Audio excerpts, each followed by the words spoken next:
Hey guys, this is केकेस and अभी आप लोग देख रहे हैं केकेस कंप्यूटर साइंस। और अभी हम लोग बात कर रहे हैं डिज़ाइन एंड एनालिसिस में। Design and analysis of algorithm में हम लोग डिज़ाइनिंग वाले पार्ट को देख रहे हैं, जिसमें से हम लोग अभी ग्रीडी अप्रोच या फिर ग्रीडी मेथड को कंटिन्यू कर रहे हैं। और अभी हम लोग बात करने जा रहे हैं हॉफमैन कोडिंग। तो इससे पहले हमने क्या किया था? इससे पहले हमने ऑप्टिमल मर्ज पैटर्न को कंप्लीट किए थे। और हम आपको बोले थे क्या? ऑप्टिमल मर्ज पैटर्न का एक एप्लीकेशन है जो कि है हॉफमैन कोडिंग, उसी को भी हम लोग देखने वाले हैं। ओके, तो चलिए स्टार्ट करते हैं। इससे पहले आपको जो है हॉफमैन कोडिंग के बारे में थोड़ा बहुत आपको आइडिया होना चाहिए। नहीं आइडिया है फिर भी आप इसको देख सकते हैं। यहाँ पे हमको टोटल आपको अप्रोच बता देंगे कैसे क्या करना है। ओके, लेकिन इससे पहले अगर आप उसको देख लेते हैं तो बेटर है, नहीं देखते हैं तो कोई दिक्कत नहीं होगा, ये भी आपको अच्छे से समझ में आएगा। ओके, तो चलिए देखते हैं क्या है हॉफमैन कोडिंग। तो हॉफमैन कोडिंग मतलब यहाँ पे क्या है? हॉफमैन एक साइंटिस्ट का नाम है और उन्होंने क्या किया, एक अप्रोच दिया जिससे हम क्या कर सकते हैं, इनकोड कर सकते हैं अपने जो भी करेक्टर रहेगा उसको। तो इसका मैं हॉफमैन कोडिंग का मतलब क्या है वो समझ लेते हैं। तो हॉफमैन कोडिंग क्या है? सबसे पहला पॉइंट क्या है? ये एप्लीकेशन है ऑप्टिमल मर्ज पैटर्न का। क्या? ऑप्टिमल मर्ज पैटर्न का क्या है? एक एप्लीकेशन है। और यहाँ पे हॉफमैन कोडिंग मतलब क्या है? डाटा को हम इनकोड करेंगे। क्या? जो भी हमारे पास डाटा रहेगा, जैसे आप देखते होंगे मूवी वगैरह में, देखते होंगे जो भी कीवर्ड में लोग बातें करते हैं, ठीक है, कोई कोड भेजते हैं उसका कोई मतलब होता है। तो यहाँ पर भी क्या करेंगे, यहाँ पर भी क्या करेंगे, डाटा को इनकोड करेंगे। अपना जो भी डाटा है उसको इनकोड करेंगे और साथ में डाटा को हम क्या करेंगे, कंप्रेस करेंगे। और ये क्या है? हॉफमैन कोडिंग जो है, डाटा को इनकोडिंग करने का टेक्निक है और डाटा को कैसे कंप्रेस किया जाता है उसका भी ये टेक्निक है। ओके, तो डाटा को इनकोड करने का मतलब क्या है? हम रिप्रेजेंट करेंगे एलिमेंट को विथ सम कोड। एक कोड के द्वारा हम क्या करेंगे, अपने एलिमेंट को रिप्रेजेंट करेंगे। जैसे आप मूवी वगैरह में देखते होंगे, कुछ कोड लिख देते हैं, दो चार कुछ लिख देते हैं, उसका मतलब कुछ और होते रहता है। ठीक है, तो उसी तरीका से हम क्या करेंगे, अपने एलिमेंट को इनकोड करने का कोशिश करेंगे, किसमें? हॉफमैन कोडिंग के जरिए।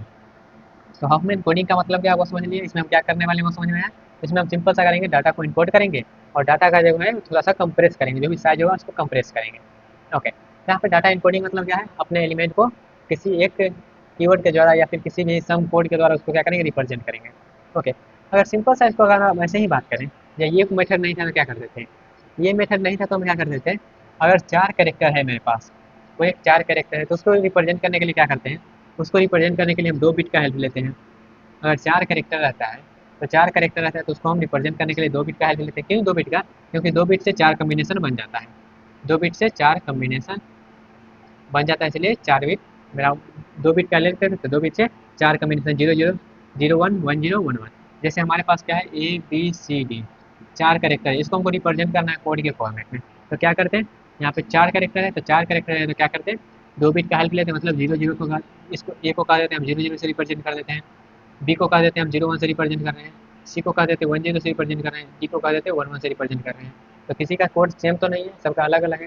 तो 2 बिट से हम काम का चला लिए, 4 कॉम्बिनेशन लिख के। तो ये मेरा नॉर्मल मेथड हुआ करता था। जब मेरे पास कोडिंग का इन कोडिंग का कोई टेक्निक नहीं था, तो इस तरीके से हम नॉर्मल अप्रोच लगा करते थे। ओके, ये तो मेरा नॉर्मल इन कोडिंग हो गया। वहीं से 4 बिट का हो गया। वहीं मेरे पास अगर 100 कैरेक्टर होता तो क्या करते थे, अगर 100 कैरेक्टर होता तो वहाँ पे हम 7 बिट से काम चला लेते। 7 बिट से कैसे? अगर 7 बिट से आप कॉम्बिनेशन देखेंगे तो वहाँ पे 100 तक पहुँच जाएगा। जैसे यहाँ पे आप अगर यहाँ पे तो 7 बिट का ले लिया, अगर एन करेक्टर, अगर इसको हम जनरलाइज करने का ट्राई करें, तो अगर एन करेक्टर है आपके पास, तो आप total ceiling of log two n, इतना बिट से आप काम चला सकते हैं। जैसे यहाँ पे क्या है, 4 बिट था, तो 4 बिट है तो यहाँ पे अगर इनकी जगह पर हम 4 रखें तो लॉग 2, और यहाँ पे 4 मतलब 2 यहाँ पे इसका वैल्यू क्या आ जाता है, इसका वैल्यू हो जाएगा 2, और यहाँ पे वैल्यू इसका आ जाएगा 2, मतलब 2 बिट से काम चला लेंगे। वही 700 है तो 100 को यहाँ पे आप करिएगा तो क्या आएगा, वो 7 बिट के आसपास आएगा। ठीक है, क्योंकि 2 के पावर 6 क्या होता है, 2 के पावर हो जाता है 64। यहाँ पे 7 बिट आपके पास लेना पड़ेगा क्योंकि यहाँ पे सीलिंग लगाए हैं इसलिए।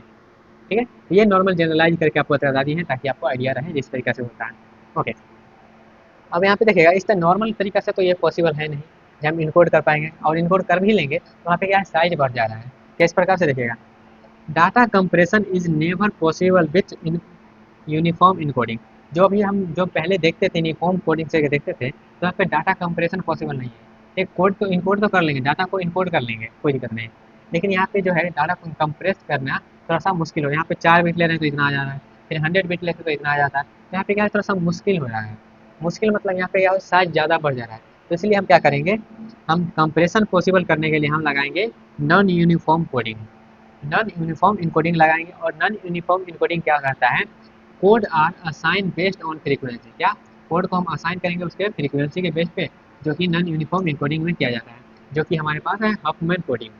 ठीक है, तो हफमैन कोडिंग क्या है? हफमैन कोडिंग एक मेरा non uniform informing non uniform coding एक टेक्निक है, जो कि क्या करता है, डाटा को इनकोड तो करता ही है, साथ में डाटा को कंप्रेस करने का भी एक तरीका है। ओके, किस प्रकार से डाटा को कंप्रेस करेगा वो समझेंगे। तो यहाँ पे देखिएगा, एक एग्जांपल लेते हैं, और ये एग्जांपल, एक ही एग्जांपल का दो पार्ट है। तो पहला पार्ट क्या है? पहला पार्ट हमारे पास ये है, और इसको हम क्या करेंगे, हाफ माइंड कोडिंग के जरिए बनाएंगे डाटा को कैसे कंप्रेस करना है। और दूसरा ये है, इसी का दूसरा एग्जांपल है, ये कोड दिया गया है, इसको हम टेक्स्ट में कन्वर्ट करेंगे। जैसे हम अभी बोले थे क्या, दो चार छो कुछ भी दे दिया जाता है और उसको बोला जाता है, उसका कोई मतलब रहता है ना। तो यहाँ पे ये दे दिया गया, और इसका जो है मतलब क्या है वो हम समझेंगे। ये हमारे पास कैरेक्टर दिया गया, कितना कैरेक्टर है यहाँ पे? तो एक दो तीन चार, टोटल कितना है? 5 कैरेक्टर है।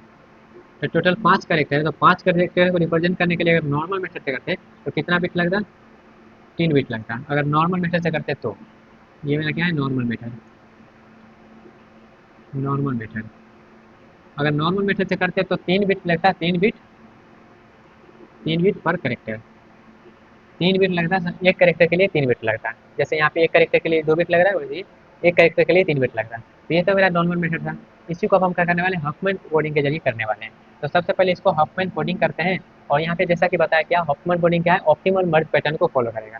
तो ऑप्टिमल मर्ज पैटर्न का जो भी एल्गोरिथम होगा, उसके जरिए हम इसको रिप्रेजेंट करने वाले हैं। तो पहला सोल्यूशन हम देखने वाले हैं। पहला सोल्यूशन चलते हैं, देखते हैं। तो पहला सोल्यूशन करते हैं, ए बी सी डी ई, ये हमारे पास दिया गया है। और यहाँ पे साथ में इसका वैल्यू दिया गया है 0.23, 0.05। और यहाँ पॉइंट में ले लिया, यहाँ पे आपको वैल्यू भी दिया जा सकता है, कुछ भी रह सकता है। तो पॉइंट में ले लेते ताकि अच्छा से आपको अच्छा समझ में आ जाए, और यहाँ पे थोड़ा सा आपको कम्प्लेक्स भी ना लगे अगर पॉइंट में आप बाद में देखते हैं तो। लेकिन आप यहाँ पे वैल्यू भी रह सकता है, जैसे 2 4 6 5 2, कुछ भी रह सकता है वैल्यू। यहाँ पे हम पॉइंट में ले लिए हैं। ओके, अब ये तो हो गया। अब थोड़ा सा चलिए इसको हम क्या करते हैं, अब हमको बता देते हैं क्या ऑप्टिमल मर्ज पैटर्न में क्या करते हैं। तो ऑप्टिमल मर्ज पैटर्न में हम ग्रीडी मेथड को फॉलो करते हैं। ग्रीडी मेथड क्या बोलता है, जो भी यहाँ पे दिया गया है फ्रीक्वेंसी, इसको क्या करो आप, इंक्रीजिंग ऑर्डर में पहले लिख लो। तो इसको हम इंक्रीजिंग ऑर्डर में लिखेंगे तो क्या हो जाएगा, इंक्रीजिंग ऑर्डर में लिखते हैं। इंक्रीजिंग ऑर्डर में लिखेंगे तो क्या होगा, सबसे छोटा कौन सा है? तो सबसे छोटा देखिएगा तो कौन सा सबसे छोटा, ये मेरे पास 0.05 है सबसे छोटा। उसके बाद क्या है, 0.09 है, ये हो गया, ये हो गया। उसके बाद कौन सा छोटा है, तो उसके बाद देखिएगा तो ये वाला 0.15 छोटा है, ये हो गया। उसके बाद ये वाला है 0.23, उसके बाद ये है 0.48। तो ये इंक्रीजिंग ऑर्डर में हम लिख लिए हैं। इंक्रीजिंग ऑर्डर में लिखने के बाद ये किसका वैल्यू है, ये ए का है। ये क्या है, यहाँ पे देखिए ये किसका वैल्यू है, ए का, बी का, सी का, डी का, ई का, ये सब वैल्यू है, यहाँ पे हटा देते हैं। ये हम इंक्रीजिंग ऑर्डर में लिख लिए। अब इंक्रीजिंग ऑर्डर में लिखने के बाद इसको हम क्या करेंगे, हफमैन कोडिंग को बनाएंगे, हफमैन ट्री बनाएंगे। हफमैन ट्री कैसे बनता है, तो वो बनेगा ऑप्टिमल मर्ज पैटर्न के जरिए। तो क्या करना है, मिनिमम 2 को उठाते हैं, मिनिमम 2 को उठाइए, तो मिनिमम 2 को उठाते हैं तो ट्री बनाते हैं। तो मिनिमम 2 क्या है, मिनिमम 2 मेरे पास है, पहला 0.05, और दूसरा क्या है, दूसरा है जो भी छोटा होता है उसको लेफ्ट में लिखते हैं 0.09। ये दो को उठाए और इसको मर्ज करते हैं। ये दोनों को जब मर्ज करेंगे तो क्या आएगा, दोनों को ऐड करके मेरे पास आएगा 0.14। 0.14 ही आएगा, क्योंकि यहाँ पे ऐड करेंगे तो 14 आता, और यहाँ पे दशमलव के बाद तो जो होता है वहाँ पे 0.14 आ गया। ये दोनों का काम हो गया, ये दोनों का काम हो गया, क्या आ गया, ये यहाँ पे ये वाला आ गया। अब यहाँ पे इसको हटा के ये भी लिख सकते हैं।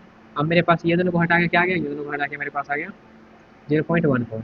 अब 0.14, और यहाँ पे मिनिमम कौन सा आएगा, यहाँ पे 0.14 है और यहाँ पे 0.15 है, ये मिनिमम है, यहाँ पे मिनिमम है तो इसको लगाते हैं 0.15।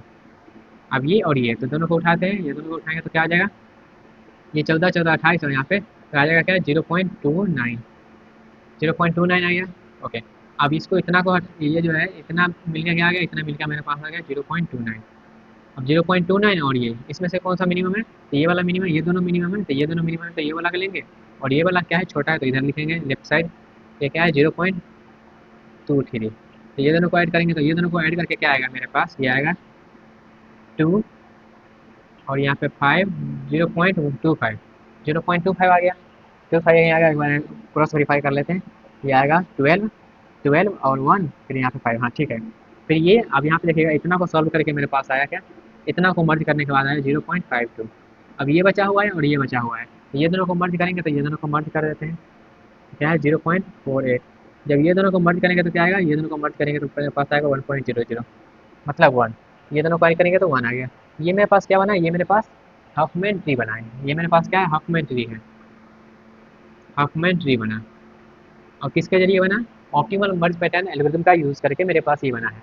अब ये तो बन गया, अब यहाँ पे क्या करेंगे, जो भी लेफ्ट में है, अब यहाँ पे थोड़ा सा ध्यान देंगे, जो भी लेफ्ट में है यहाँ पे लिख दें, यहाँ पे लिख देते हैं, जो भी लेफ्ट में है उसको क्या करेंगे, जीरो लिखेंगे, जो भी राइट में है उसको वन लिखेंगे।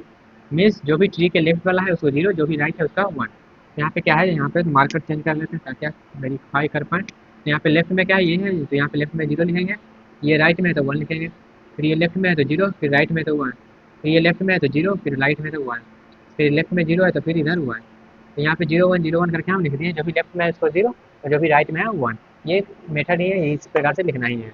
ओके, ताकि हम अपने डाटा को इनकोड कर पाएंगे। और यहाँ पे जो भी वैल्यू है उस वैल्यू को लिखते हैं। मतलब ये जो है 0.05 किसका वैल्यू था, तो 0.05 जो है वो बी था, तो यहाँ पे बी लिख देते हैं। ये 9 वाला किसका वैल्यू था, तो ई का था। ये 15 वाला किसका वैल्यू था, 15 वाला डी का वैल्यू था। ये 23 वाला किसका था, तो यहाँ पे ए का था ये।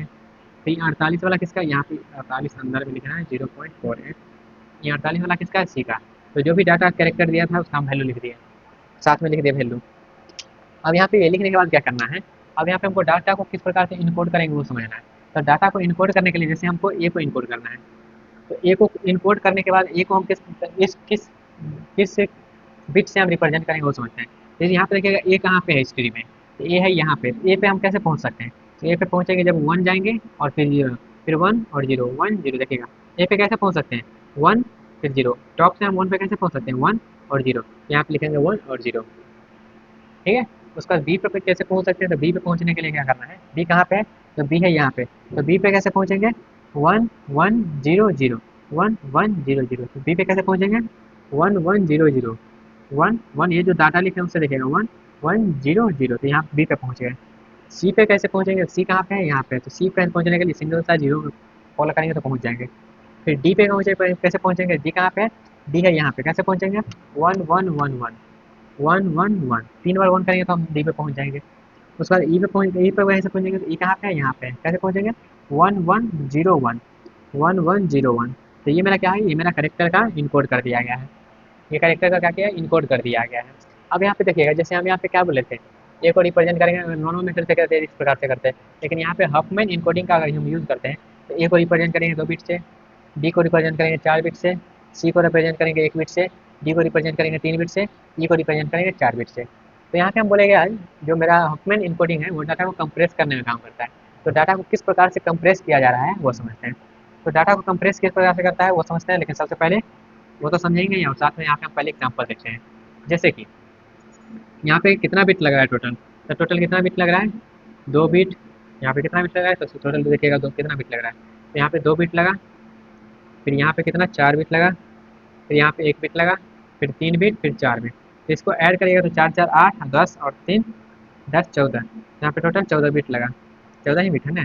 फिर से देखिएगा 4 4 8, 8 और 4 12 और 2 14, टोटल 14 बिट लगा।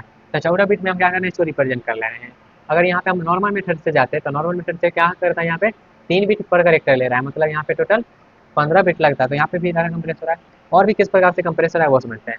तो यह हमारा जो मेरा है, किस प्रकार से हम डाटा को यहाँ पे क्या किया, हफमैन ट्री बनाए हैं, कैसे यहाँ पे इनकोड किए हैं वो क्लियर हो गया, किस प्रकार से हम किसको रिप्रेजेंट करें। अब आते हैं दूसरा क्वेश्चन पे। तो दूसरा क्वेश्चन मेरे पास क्या है, दूसरा क्वेश्चन है यहाँ पे लिखा गया है क्या, 1 0 0 1 0 0 0 1 0 1 0 0 0 1 1 1। ये मेरे पास दूसरा क्वेश्चन है।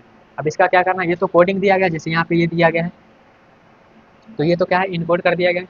इसको हमको डिकोड करना है, किस प्रकार से करेंगे, यहाँ पे कौन सा वैल्यू किसका है वो लिखते हैं। तो जैसे पे स्टार्टिंग में देखिएगा 1, तो 1 किस किस में है, तो 1 इसमें है, इसमें है और इसमें है। तो 1 के बाद 0 किस में है, तो 1 के बाद 0 सिर्फ ए में है। तो ये जो है किसको रिप्रेजेंट कर रहा है, इतना ए को रिप्रेजेंट कर रहा है। ओके, उसके बाद 0 किस में है, तो 0 है सी में, तो ये किसको रिप्रेजेंट कर रहा है, सी को। फिर 1, तो 1 के बाद 0, यहाँ पे लॉन्गेस्ट देखना है। तो 1 के बाद 0 जो है वो किसको रिप्रेजेंट कर रहा है, तो 1 के बाद 0 सिर्फ एक ही में है, ए में, तो ये ए को रिप्रेजेंट कर रहा है। फिर ये किसको रिप्रेजेंट कर रहा है, तो ये रिप्रेजेंट कर रहा है सी को। फिर ये रिप्रेजेंट किसको कर रहा है, 0, ये भी सी को रिप्रेजेंट कर रहा है। फिर ये 1 0, तो ये जो है 1 0 ये किसको रिप्रेजेंट कर रहा है, तो ये जो रिप्रेजेंट कर रहा है ये को रिप्रेजेंट कर रहा है। फिर 1 0 0, ये किसको रिप्रेजेंट कर रहा है, 1 0, ये रिप्रेजेंट कर रहा है किसको, ए को कर रहा है। फिर यहाँ पे क्या है, 0 है, तो सिंपल 0 जो है यहाँ पे ये रिप्रेजेंट कर रहा है सी को। फिर यहाँ पे 0 रिप्रेजेंट है, ये करेगा सी को। फिर 1 1, तो यहाँ पे 3 को 1 जो है उसके रिप्रेजेंट करेगा डी को।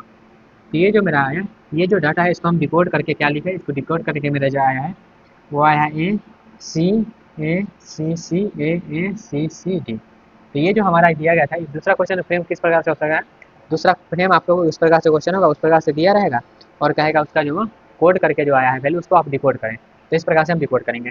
अगर यहाँ पे देखें टोटल कितना बिट यूज़ हुआ है, तो यहाँ पे देखिएगा टोटल कितना है मेरे पास, 1 2 3 4 5 6 7 8 9 10। टोटल कितना है, टोटल 10 करेक्टर है, टोटल 10 करेक्टर है, टोटल 10 करेक्टर है। हम यहाँ पे कितना बिट लगा है, बिट गिनते हैं, 1 2 3 4 5 6 7 8 9 10 11 12 13 14 15 16। टोटल यहाँ पे 16 बिट है, टोटल 16 बिट है और यहाँ पे 10 करेक्टर आया है। तो अब यहाँ पे थोड़ा सा आप देखिएगा, अब यहाँ पे डाटा कंप्रेस किस प्रकार से हुआ है वो समझते हैं। तो यहाँ पे अगर हम नॉर्मल मीटर से चलते हैं, तो यहाँ पे नॉर्मल मीटर से रिप्रेजेंट करने के लिए यहाँ पे क्या लग रहा है, 3 बिट पर करेक्टर लग रहा है। तो यहाँ पे टोटल कितना करेक्टर है, 10 करेक्टर है। अगर अगर हम नॉर्मल मेथड से जाते हैं तो 3 बिट पर करेक्टर लग रहा है, तो यहाँ पे कितना बिट लगता है, 10 × 30 मतलब 30 बिट लगता है अगर नॉर्मल मेथड से जाते थे तब। लेकिन अगर हम जाते हैं किसमें, हाफमैन इनकोडिंग के टेक्निक से जाते हैं, तो कितना बिट में हम कर लेंगे, सिर्फ 16 बिट में ही हम काम कर लेंगे अपना, सिर्फ 16 बिट में ही काम कर लेंगे। हमको 30 बिट नहीं लग रहा है, हमको सिर्फ आधा लग रहा है, 16 बिट लग रहा है। तो यहाँ पे डाटा का क्या किया है, कंप्रेस किया गया है, मेरा जो है डाटा यहाँ पे कंप्रेस हो रहा है। तो ये था मेरा नॉर्मल मेथड में और हाफमैन इनकोडिंग में डिफरेंस, डाटा को किस प्रकार से कंप्रेस किया जाता है। और यहाँ पे हम जो एग्जाम्पल है वो एग्जाम्पल पे आपको समझ में आ गया होगा। बस आपको क्या करना है, सिंपल सा ध्यान देना है। यहाँ पे 2 प्रकार का क्वेश्चन फ्रेम हो सकता है। पहला आपको फ्रीक्वेंसी दिया रहेगा और कहेगा उसका जो इनकोड करके जो आएगा वैल्यू किस किस बिट में आएगा, तो इस प्रकार से उसको लिख लेना है। ओके। और दूसरा क्वेश्चन ये हो सकता है जो आपको दिया रहेगा इस प्रकार से और उसको कहेगा जो वैल्यू एक जो कैरेक्टर है वो लिखने के लिए। ओके। तो सिंपल सा क्या करना है, ऑप्टिमल मर्ज पैटर्न को फॉलो करना है और जो जो छोटा छोटा स्मॉल है उसको क्या करना है, ऐड करने जाना है।